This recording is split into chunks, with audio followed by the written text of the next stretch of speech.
Ah, ils ont dû vous faire un beau spectacle. Après, je vois sa gueule ouverte. Et surtout d'éviter de leur montrer que j'ai peur. Je pense que ça fait partie des choses de ma vie que j'aurais du mal à oublier. Allez, c'est parti pour une nouvelle aventure photographique. Aujourd'hui, on se retrouve à Lagny-le-Duth, aux portes du parc marin d'Iroise. On va partir à la recherche des grands mammifères de la mer d'Iroise. Allez, on a 2 doigts de partir. Il y a un peu de brume, mais c'est prévu que ça se dégage, d'après les applications en tout cas. Quand je prépare mes reportages, je vais utiliser plusieurs outils, que ce soit des outils météo, que ce soit des applications pour les horaires de lever et de coucher de soleil ou leurs alignements. Et je vais utiliser le site du Chaume pour tout l'aspect horaire des marées. Aujourd'hui, je vais utiliser Navenco, une application qu'ils ont conçue dans laquelle on retrouve une partie découverte. C'est une application gratuite destinée aux plaisanciers et à tout amoureux de la mer. Et aujourd'hui, ils me soutiennent dans la création de cette vidéo, donc merci à eux. Donc on part au petit matin de Lagny-le-Duth, dans la brume. On va en direction du sud de l'archipel de Molène. Alors on va passer par différents rochers et roches sur lesquels on peut déjà observer les premières espèces. Le petit, il est juste devant la moitard, le goéland argenté. Tu vois la roche la plus basse là? Tu montes juste au-dessus, il y a un goéland tout seul sur un espèce de petit triangle, juste derrière.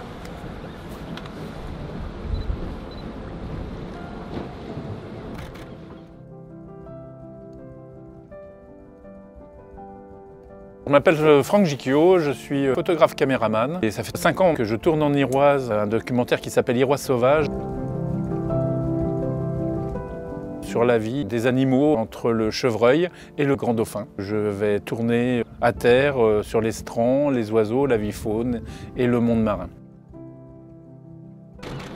Il n'est pas facile à voir, hein? Non. Il n'est pas facile à voir parce que...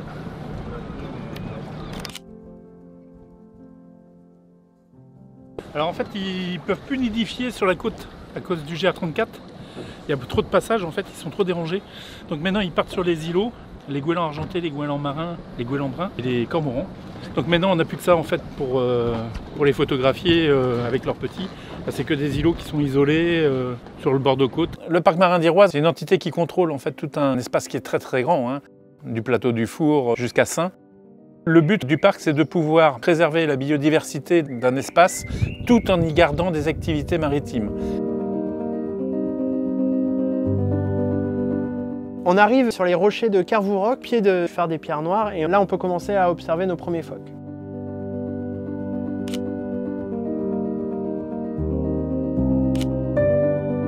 C'est un peu comme les enfants, c'est-à-dire que les bébés phoques, soit ils s'amusent et ils ne pensent pas à apprendre à chasser, soit ils apprennent à chasser. Ceux qui apprennent à chasser n'ont pas de problème. Ouais. Ceux qui s'amusent, ils vont chercher après dans les filets des pêcheurs, parce qu'ils sont opportunistes. Donc ils s'amusent, et puis quand ils ont faim, ils vont prendre comme l'ado va prendre le garde-manger, tu vois, il va prendre le pot de Nutella dans le frigo. Hein, donc c'est pareil, et il va prendre dans le filet, sauf que quand l'hiver arrive, les pêcheurs retirent les filets et les casiers.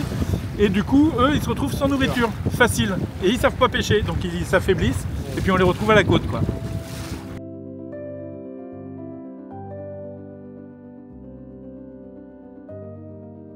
À droite des cormorans, s'il te plaît. Les cormorans, en regardant vers la droite, il faut que le phare soit à droite.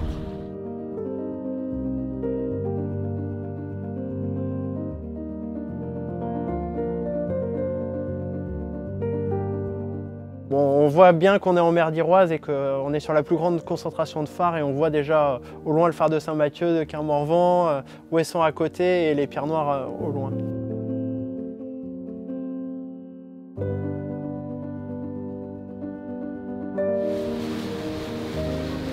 Sur le chemin entre ces rochers et Béniguette, on observe une chasse de sternes, ce qui peut être potentiellement annonciateur de dauphins à proximité.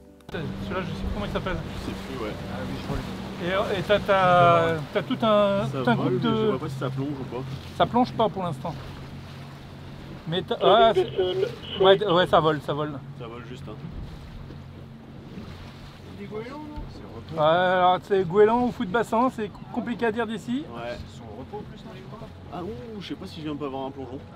Allez, vas-y, on y va. Ouais, moi je pense qu'il y a une chasse là-bas. Quand on regarde sur l'horizon des grandes chasses d'oiseaux, ça veut dire d'oiseaux qui sont en train de plonger sur un même endroit, on sait qu'en dessous on a du dauphin.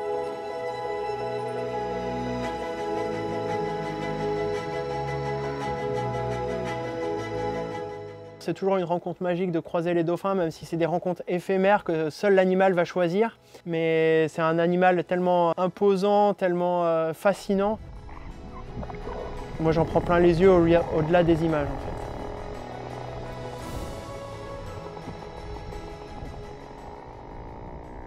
Ah oui, je le vois. Quand on arrive sur Béniguette, l'eau est turquoise, ça fait vraiment Caraïbes de Bretagne. C'est magnifique. Il n'y a pas un bruit, si ce n'est le bruit des oiseaux qu'on entend. Et c'est un énorme site de nidification.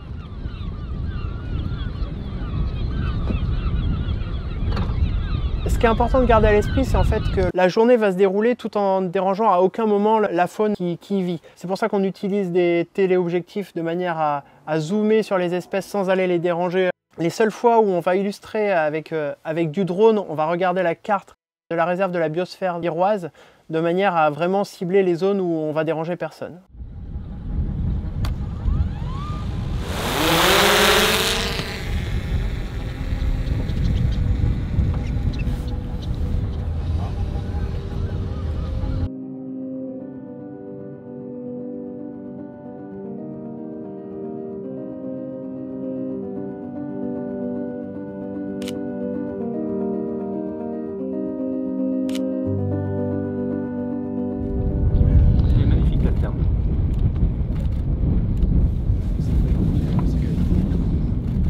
Elle sourit, t'as vu?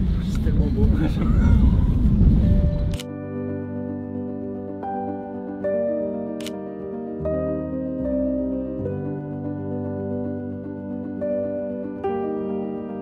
On arrive ensuite à l'Ithiré et c'est là que la partie plongée de la journée va commencer avec une plongée juste en masque tuba, combinaison. Évidemment la mer d'Iroise n'étant pas très chaude. On arrive à l'Ithiré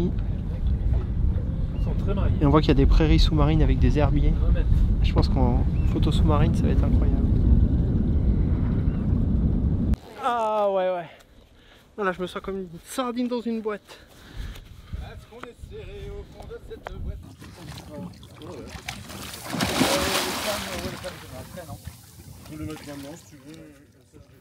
La plongée, c'est totalement nouveau pour moi, c'est un nouvel univers que je vais découvrir. C'est assez excitant de prendre son caisson et de se dire que je vais aller faire des photos sous l'eau.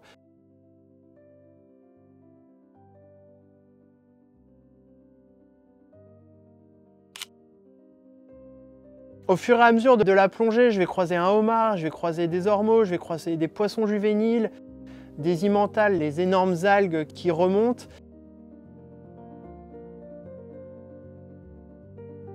Donc là, sur la mer d'Iroise, on est sur des fonds qui sont très faibles. Le maximum, c'est 20 mètres. Donc on est sur des fonds très lumineux. On a des herbiers de zoostère qui poussent tout autour des îles, dans certains endroits. C'est des herbiers qui sont très sensibles, très fragiles. C'est des herbes qui abritent à la fois les œufs, les alevins et les petits poissons.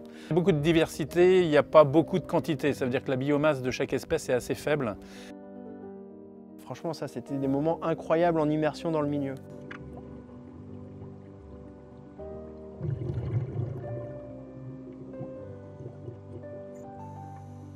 Alors cette diversité, elle est due essentiellement au milieu de la mer d'Iroise, ce qui est assez particulier, c'est qu'on a des eaux très froides, 12 à 14 degrés. On a des courants très forts, 6 nœuds de courant, c'est pas rare. On a une eau très cristalline, avec des visibilités jusqu'à 30 mètres en plongée. Et avec le soleil, on a une très forte photosynthèse. Du coup, on a des algues qui poussent très vite, quasiment 10 cm la semaine.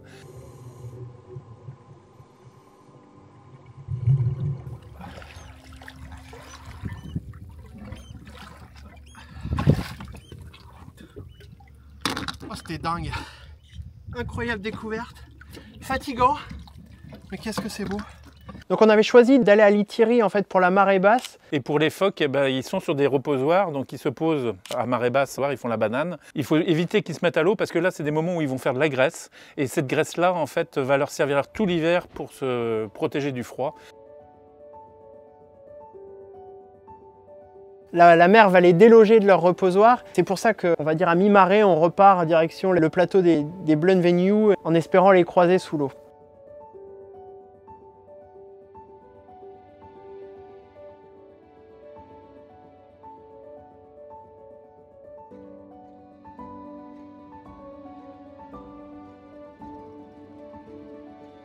En arrivant sur le plateau, on voit qu'il y a beaucoup de phoques sur les lieux. Mon objectif, c'est de ne pas les déranger, de profiter de chaque instant et surtout d'éviter de leur montrer que j'ai peur.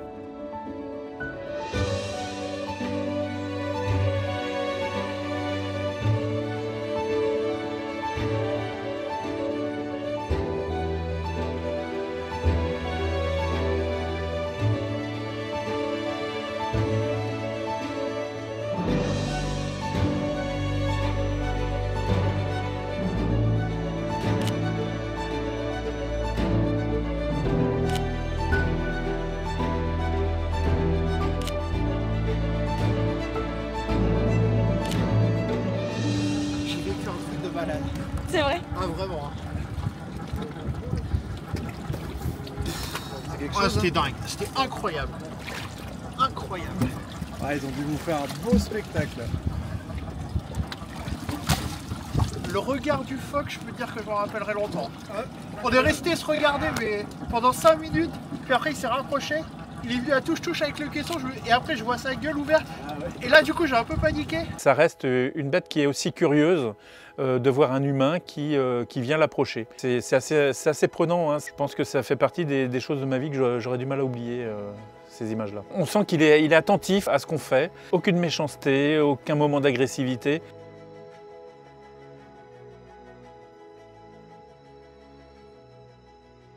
Au bout de 45 minutes, la fatigue se fait sentir. Il ne faut pas non plus abuser de l'hospitalité des phoques. Je commence à avoir des crampes, donc c'est qu'il est grand temps de rentrer sur le bateau et de clôturer cette magnifique journée. Aller en mer, ici en mer d'Iroise, je crois que c'est une des plus jolies mers au monde. C'est simplement l'endroit où j'adore être, puisque j'y retrouve, je me ressource. J'ai les 5 sens en éveil. Quand on connaît en plus et quand on s'intéresse à chaque animal qui sont sur cet espace-là, ça devient simplement fou, quoi. Les océans jouent un rôle crucial dans la régulation du climat et abritent une immense biodiversité.